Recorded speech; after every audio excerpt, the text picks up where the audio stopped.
வெள்ளை அறிக்கையினுடைய நோக்கமே மக்களிடத்திலிருந்து என்ன சொல்லி தப்பித்துக் கொள்வது, ஆழந்தெரியாமல் காலை விட்டு பெரிய அதிர்வேட்டுடன் வான வேடிக்கைகளுடன் நிறைவேற்ற முடியாத ஒரு தவறான அல்லது பொய்யான வாக்குறுதிகளை மக்கள் மன்றத்திலே வழங்கி மக்களை நம்ப வைத்து ஏமாற்றி ஆட்சி பொறுப்புக்கு வந்துவிட்டோம். இப்போது ஆட்சி பொறுப்பிற்கு வந்ததற்கு பிறகு அதிலிருந்து தப்பித்துக் கொள்ள வேண்டும் என்பதற்காக நான் இந்த அறிக்கையை வெளியிட்டிருக்கிறார் என்று நான் சொன்னேன். அதில் ஒரு ஒப்பீட்டை செய்ய விரும்புகிறேன்.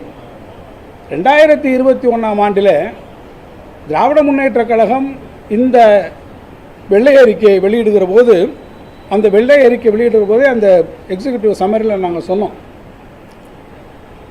this report is not an attempt to dilute the commitment given to the public என்று. அதாவது திராவிட முன்னேற்றக் கழகம் அதற்கு முன்பாக 2021ஆம் ஆண்டு ஆட்சி பொறுப்பதற்கு வருவதற்கு முன்பாக தேர்தல் காலத்திலே கொடுத்த வாக்குறுதிகளை நாங்கள் புறந்தள்ளியோ அதை டைலூட் பண்ணுவதோ எங்களுடைய நிறைவேற்ற முடியாது என்று சொல்வதற்காகவோ அதற்கான ஒரு முயற்சியை மேற்கொள்வதற்காகவோ ஒரு அட்டம் பண்ணுவதற்காகவோ நிதிநிலையை ஒரு காரணமாக காட்டி எங்களால் அப்படியெல்லாம் செய்ய முடியாது என்று சொல்வதற்காக நாங்கள் இந்த வெள்ளை அறிக்கையை வெளியிடவில்லை என்று திட்டவட்டமாக சொன்னோம். அதனுடைய அடிப்படை என்ன, நிதி நிலைமை எவ்வாறாக இருந்தாலும் நாங்கள் சொன்ன வாக்குறுதிகளை நிறைவேற்றுவோம் என்கின்ற உறுதிமொழியை சொல்லக்கூடிய வகையிலே தெளிவாக சொன்னோம். ஆனால் இப்போது 2024 இந்த வெள்ளை அறிக்கையில் அவர்கள் என்ன சொல்கிறார்கள் என்று கேட்டால், இந்த வெள்ளை அறிக்கையினுடைய முக்கிய நோக்கம், the single objective of this report is to inform the public about the fiscal space available to take new projects is very limited. அதாவது புதிய திட்டங்களை இப்போது இருக்கக்கூடிய சூழ்நிலையில் மேற்கொள்வதற்கான இந்த ஃபிஸ்கல் ஸ்பேஸ் நிதி, அவரிடத்தில் இருக்கக்கூடிய அந்த நிதி பற்றாக்குறையாக இருக்கிறது. எங்களால் புதிய திட்டங்களை நிறைவேற்றுவதிலே அதை நிறைவேற்றுவதிலே சிரமம், எங்களால் முடியாது என்று சொல்வதை அவர்கள் ஆரம்பத்திலே சொல்லுகிறார்கள். அப்படி என்றால் தேர்தல் வாக்குறுதியிலே நாங்கள் சொல்லியிருப்பதை எதையும் எங்களால் நிறைவேற்ற முடியாது என்று எடுத்த எடுப்பிலேயே இந்த ஆட்சி கையை விரித்திருக்கிறது. அதை இந்த 2 ரிப்போர்ட்டுகளையும் நீங்கள் படித்து பார்த்தால் திராவிட முன்னேற்றக் கழகம் கொடுத்த வாக்குறுதியை நிறைவேற்றுவதிலே எத்தகைய நிதி நெருக்கடிகள் இருந்தாலும் மக்களுக்கு கொடுத்த வாக்குறுதியை நான் நிறைவேற்றுவேன் என்று சொன்ன முதலமைச்சர் எங்கே? இல்லை இல்லை, இந்த நிதி நெருக்கடிகள் இவ்வாறு இருக்கிறது என்று எடுத்த எடுப்பிலேயே எங்களுடைய ஃபிஸ்கல் ஸ்பேஸ் லிமிட்டடாக இருக்கிறது, மினிமலாக இருக்கிறது என்று சொல்லி தப்பித்துக்கொள்ள பார்க்கக்கூடிய இந்த அரசினுடைய முயற்சி நோக்கம் எங்கே என்பதை நான் பொதுமக்களுடைய கவனத்திற்கும் ஊடகத்தினுடைய கவனத்திற்கும் விட்டுவிட விரும்புகிறேன். ஆக நான் இன்னொன்றும் கூட நான் தெரிவிக்க விரும்புகிறேன்.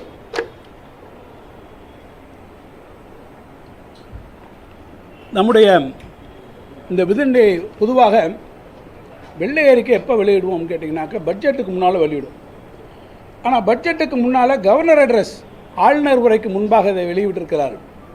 காரணம், ஆளுநர் உரையில் நாளைக்கு புதிய திட்டங்களை சொல்லணும், கொடுத்திருக்கக்கூடிய வாக்குறுதிகளுக்கான கொள்கைகளை சொல்லுகிற போது இன்னென்ன திட்டங்களை நாங்கள் சொல்லணும்.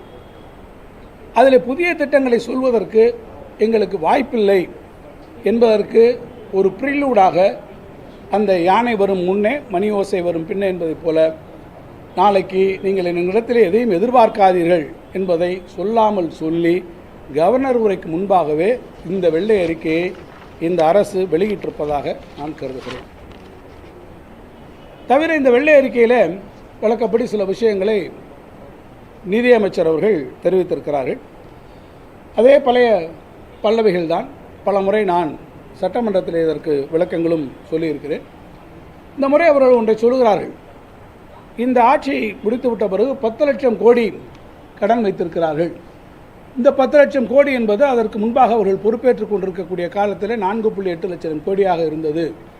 இந்த 5 ஆண்டு காலத்திலே அவர்கள் அதை 2 மடங்காக ஆக்கிவிட்டார்கள் என்கின்ற ஒரு குற்றச்சாட்டை அவர்கள் வைக்கிறார்.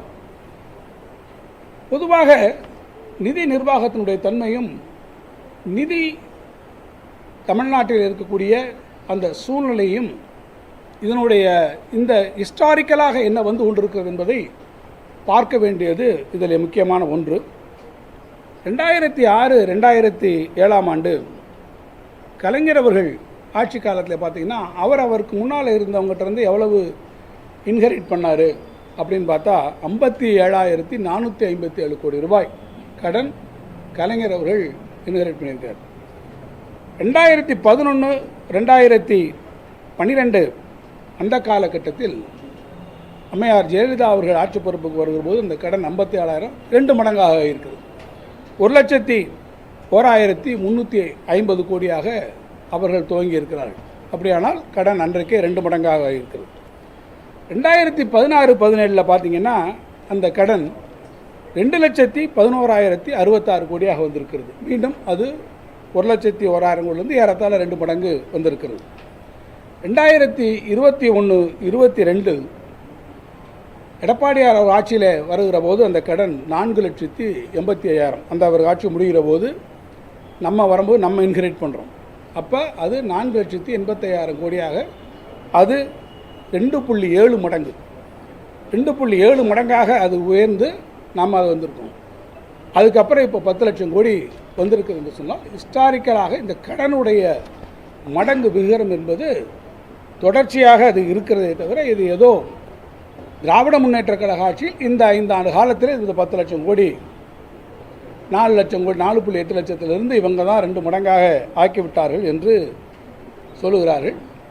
தமிழ்நாட்டை பொறுத்த மட்டில் நான் புள்ளி உரங்களோடு சொன்னதைப் போல இது 2 மடங்காக வரக்கூடிய இந்த பேட்டர்ன் தொடர்ச்சியாக இருக்கும். கடன் இந்த பேட்டர்னில் வரும். நான் இன்னும் கூட சொல்லுவேன், இந்த செய்தியாளர் சந்திப்பிலே நான் ஒரு சவாலாக சொல்லுகிறேன்.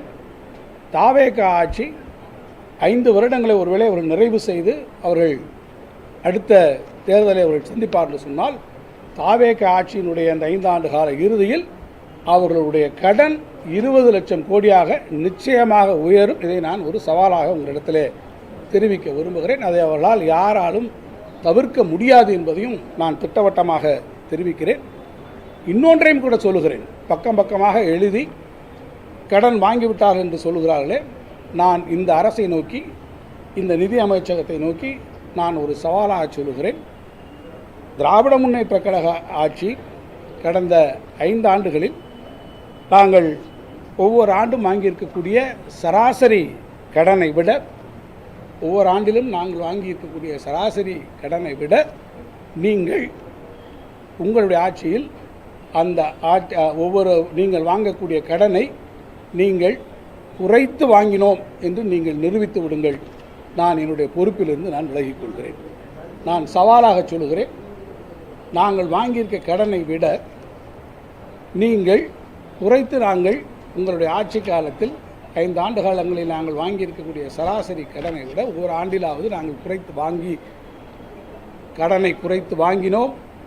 அப்படி கடனை குறைத்து வாங்கி நாட்டிலே நீங்கள் சொல்லியிருக்கிறீர்களே, உங்களுடைய வெள்ளை அறிக்கையிலேயே கூட சொல்லுகிறீர்களே, நல்ல திட்டங்கள் நடைபெற்று கொண்டிருக்கிறது என்று எங்களுக்கு கிரெடிட்டையும் எங்களுக்கு கொடுத்திருக்கிறீர்களே, அந்த திட்டங்களை நிறைவேற்றி நடப்பிலே நாங்கள் கொண்டு வந்திருக்கக்கூடிய திட்டங்களையும் நிறைவேற்றி நீங்கள் சொன்ன வாக்குறுதிகளையும் நீங்கள் நிறைவேற்றி உங்களுடைய மிகவும் சிறப்பான நிதி மேலாண்மையை உங்களுடைய ஃபிஸ்கல் ப்ரூடன்ஸை வெளிப்படுத்தி ஒரு திறமையான நிதி நிர்வாகத்தை நீங்கள் மேற்கொண்டு இத்தனையும் செய்து நாங்கள் வாங்கியிருக்கக்கூடிய சராசரி கடனை விட ஒவ்வொரு வருடத்திலும் நீங்கள் கடன் குறைவாக வாங்கினேன் என்று நீங்கள் நிரூபித்துவிட்டால் நான் பொறுப்பிலிருந்து விலகிக் கொள்கிறேன் என்பதை நான் இந்த அரசுக்கு ஒரு சவாலாகவே நான் சொல்லிக்கொள்ள விரும்புகிறேன்.